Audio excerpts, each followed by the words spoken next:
जय श्री कृष्ण। स्मात् सर्वेषु कालेषु मां नुस्मरयुध्य च मय्यर्पित मनोर्बुद्धिर्मा निवेश्यस्य संशयं।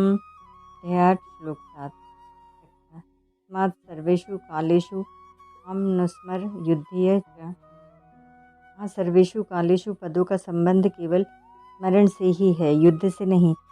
युद्ध सब समय में निरंतर हो ही नहीं, कोई भी क्रिया निरंतर नहीं हो सकती, परंतु युद्ध में समय पर ही हो सकती है। कारण की प्रत्येक क्रिया का आरंभ और समाप्ति होती है। यह बात सबके अनुभव की है। परंतु भगवत प्राप्ति का उद्देश्य होने से भगवान का स्मरण समय में होता है, क्योंकि उद्देश्य की जागृति दम रहती है।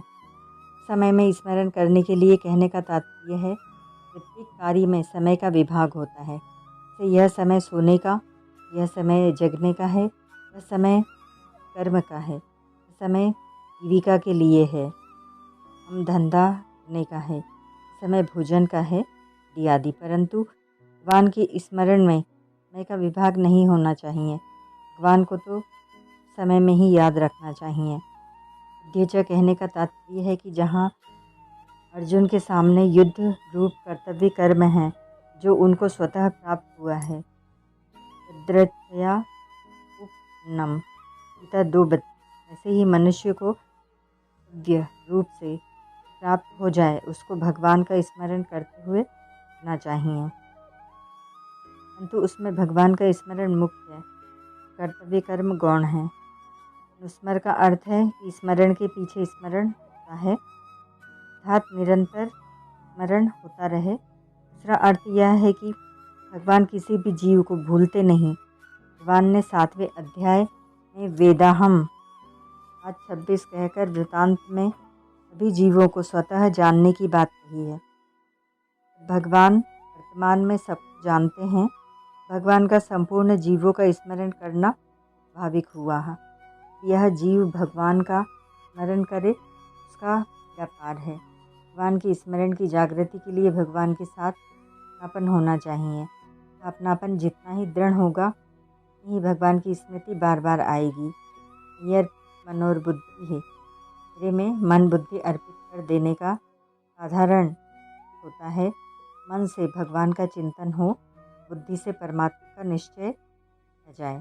किंतु इसका वास्तविक अर्थ है मन बुद्धि इंद्रियां शरीर आदि को भगवान के ही मानना, भी भूलने से भी इनको न मानना। कारण कि जितने भी पदार्थ हैं, सब के सब भगवान के ही हैं। प्राकृतिक पदार्थों को अपना मानना ही होती है। साधक जब तक उनको अपना मानेगा, तब तक वे शुद्ध नहीं हो सकते, कि उनको अपना मानना ही अशुद्धि है। तो इस अशुद्धि से ही अनेक अशुद्धियाँ पैदा होती हैं। वास्तव में मनुष्य का संबंध केवल प्रभु के साथ ही है। प्रकृति और प्रकृति के कार्य के साथ मनुष्य का संबंध भी था नहीं, है नहीं, रहेगा भी नहीं। कारण कि मनुष्य साक्षात परमात्मा के सनातन अंश हैं, वह उनका प्रकृति से संबंध कैसे हो सकता है।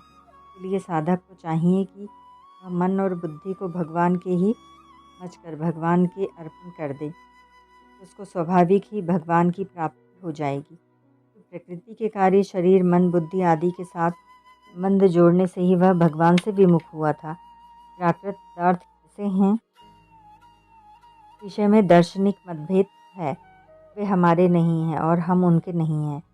वास्तविक में कोई मतभेद नहीं है, अर्थात इसको भी दर्शन पर मानते हैं। दर्शनकारों में जो ईश्वरवादी है, सभी उन प्राकृत पदार्थों को ईश्वर के ही मानते हैं। दूसरे दर्शनकार हैं, वे उन पदार्थों को प्रकृति के माने, परमात्मा के माने। दार्शनिक दृष्टि से वे उनको अपने नहीं मान सकते। साधक उन सब पदार्थों को ईश्वर के ही मानकर ईश्वर के अर्पण कर दे, उनका हम भगवान के ही थे और भगवान के ही रहेंगे, ऐसा भगवान के साथ नित्य संबंध जागृत हो जाएगा। हमें वैश्यस्य विषयम, मेरे में मन बुद्धि अर्पण करने वाला होने से मेरे को ही प्राप्त होगा, इसमें कोई संदेह नहीं है।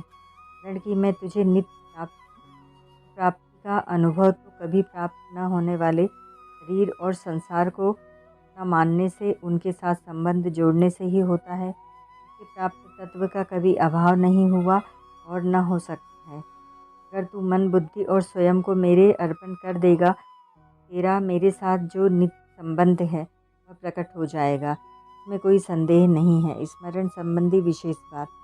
स्मरण 3 तरह का होता है: बोधजन्य, संबंधजन्य और क्रियाजन्य। बोधजन्य स्मरण का भी अभाव नहीं होता। संबंध को न छोड़ें तब तक संबंधजन्य स्मरण बना रहता है। क्रियाजन्य स्मरण निरंतर नहीं रहता। तीनों प्रकार के स्मरण का विस्तार इस तरह है। पहला, बोधजन्य स्मरण। अपना जो होनापन है उसको याद नहीं करना पड़ता, किंतु शरीर के साथ जो एक मान ली है वह भूल है। बोध होने पर वह भूल जाती है। अपना होनापन स्वतः सिद्ध रहता है। गीता में भगवान के वचन हैं, मैं और ये राजा लोग पहले नहीं थे, यह बात भी नहीं है, भविष्य में नहीं रहेंगे, यह बात भी नहीं है। इसका 2 अध्याय का 12वां श्लोक। अर्थात स्थित पहले थे, निश्चित ही अच्छे रहेंगे। पहले सर्ग, महासर्ग और प्रलय महाप्रलय में था कि यह प्राणी समुदाय न हो कर नष्ट होता है। ये अध्याय का 19वां श्लोक में वही यह प्राणी समुदाय तो परमात्मा का अंश है, पर न होकर नष्ट होने वाला शरीर है। अगर नष्ट होने वाले भाग का विवेक पूर्वक सर्वथा त्याग कर दें, न होने का बोध हो जाता है। यह बोधजन्य स्मरण निरंतर बना रहता है, ये नष्ट नहीं होता। यह स्मरण अपने नित्य स्वरूप है। दूसरा, संबंधजन्य स्मरण। इसको हम स्वयं मान लेते हैं, संबंधजन्य स्मरण है। जैसे शरीर हमारा है, संसार हमारा है आदि। माना हुआ संबंध नहीं मिटता जब तक हम यह हमारा नहीं है ऐसा नहीं मान लेते। परंतु भगवान वास्तव में हमारे हैं। माने तो हमारे हैं, नहीं माने तो हमारे हैं। जाने तो हमारे हैं, नहीं जाने तो हमारे हैं। हमारे दिखे तो हमारे हैं, हमारे नहीं दिखे तो हमारे हैं। सब उनके अंश हैं और वे अंशी हैं। हम उनसे अलग नहीं हो सकते और वे हमसे अलग नहीं हो सकते। हम शरीर संसार के साथ अपना संबंध मानते हैं, तो भगवान का यह वास्तविक संबंध स्पष्ट नहीं होता। हम शरीर और संसार के संबंध का अत्यंत भाव स्वीकार कर लेते हैं।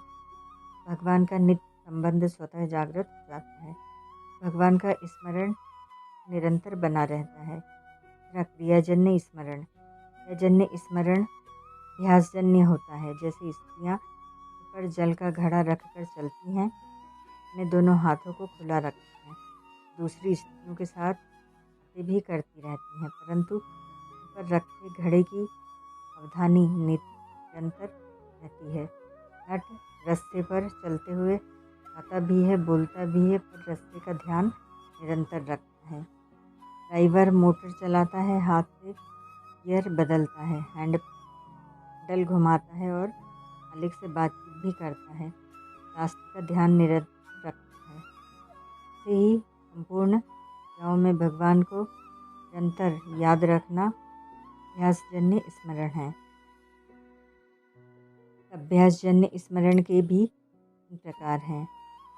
तो संसार का कार्य करते हुए भगवान को याद रखना में सांसारिक कार्य की मुक्ति, भगवान के स्मरण की गौणता रहती है।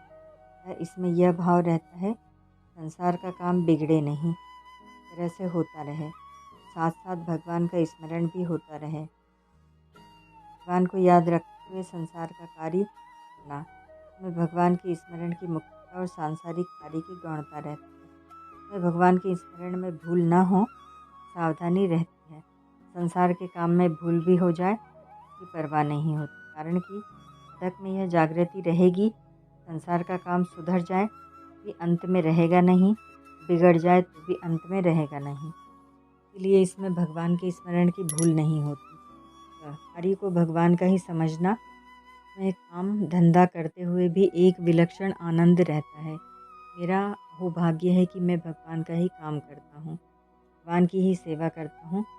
इसमें भगवान की स्मृति विशेषता से रहती है। जैसे कोई सज्जन अपनी कन्या के विवाह कार्य के समय कन्या के लिए तरह तरह की वस्तुएं खरीदता है, तरह के कार्य करता है, अनेक व्यक्तियों को निमंत्रण देता है, परंतु अनेक प्रकार के कार्य करते हुए भी कन्या का विवाह करना है, यह बात उसको निरंतर याद रहती है। कन्या में भगवान के समान जो भावपूर्वक संबंध नहीं होता, भी उसके विवाह के लिए कार्य करते हुए उसकी याद निरंतर रहती है। फिर भगवान के लिए कार्य करते हुए भगवान की जो भाव सहित अपन की मीठी स्मृति निरंतर बनी रहे। मैं कहना ही क्या है। वह संबंधी कार्य दो तरह का होता है। रूप से भगवान के नाम का जप कीर्तन करना, भगवान की लीला का श्रवण चिंतन पठन भी करना, स्वरूप से वह संबंधी काम है। दूसरा, भाव से संसार का काम करते हुए भी संसार भगवान का है, संसार का काम भी भगवान का ही काम हुआ, तो भगवान के साथ ही करना है, भगवान की प्रसन्नता के लिए ही करना है। काम से कुछ लेना नहीं है। भगवान ने हमें जिस वर्ण में पैदा किया है, उस आश्रम में रखा है, हमें भगवान की आज्ञा के अनुसार उचित काम करना है। ऐसा भाव रहने से वह काम सांसारिक होने पर भी भगवान का जाता है। वे अध्याय के अंत में भगवान ने 7 बातें कही थी। 7 बातों पर अर्जुन ने 8वें अध्याय के प्रारंभ में 7 प्रश्न किए। यह प्रकरण भी 7 ही को समाप्त। विशिष्ट भाव। भगवान ने 7वें अध्याय के 30वें श्लोक में कहा, प्रयाण कालेपि माम ते विदुर्युक्तः प्रयाण काले च हम एयोसि यथात् अभिः। के उत्तर में भगवान ने कहा कि जो मनुष्य अंतकाल में मेरा स्मरण करते हुए शरीर छोड़ता है, मेरे को ही प्राप्त होता है। 8वें अध्याय का 5वां श्लोक। परंतु यह नियम केवल मेरी प्राप्ति के विषय में नहीं है। मनुष्य जिसका भी स्मरण करते हुए शरीर छोड़ता है, तो उसको ही प्राप्त होता है। वह सबके लिए सामान्य नियम है। वह अध्याय का 5वां 6वां श्लोक। अंतकाल किसी भी समय आ सकता है, ऐसा कोई वर्ष महीना दिन घंटा मिनट नहीं है में अंतकाल न आ सके। इसीलिए मनुष्य को निरंतर सब समय या स्मरण करना चाहिए। मात सर्वेषु कालेषु माम स्मर, जो नित्य निरंतर मेरा स्मरण करता है, इसलिए मेरी प्राप्ति सुलभ है। 8वें अध्याय का 14वां श्लोक। कि वह किसी भी समय शरीर छोड़ेगा, मेरा स्मरण करते हुए ही छोड़ेगा, मेरे को ही प्राप्त होगा। यर्पित मनोर्बुद्धि। समय में भगवान का स्मरण करने से साधक के मन बुद्धि भगवान के अर्पित हो जाते हैं। बुद्धि अपनी नहीं है, के साथ अपना संबंध ही नहीं है। और मन बुद्धि में अपनापन छोड़ने से मन बुद्धि स्वतः भगवान के अर्पित होंगे। ये भगवान की ही परा प्रकृति है। यद्यपि और अपरा दोनों प्रकृतियाँ भगवान की हैं, तथा परा प्रकृति का संबंध परा के साथ नहीं है, प्रत्युत केवल भगवान के साथ है। वह भगवान का अंश है। ममेवांशो जीवलोके मेरा साथ। इसीलिए साधक यार्पित मन और बुद्धि भी हो सकता है, वह अपरा के साथ अपना संबंध न जोड़े, परा को उसके मालिक भगवान के अर्पित करते, अर्थात परा को अपना और अपने लिए कभी न माने। यहाँ मन के अंतर्गत और बुद्धि के अंतर्गत मन को भी समझ लेना चाहिए। बुद्धि अर्पित होने से भक्त निर्मम और निरहंकार हो जाता है। वास्तव में भक्त स्वयं भगवान के अर्पित होता है। स्वयं अर्पित होने से मन बुद्धि आदि वस्व अपने आप अर्पित हो जाता है।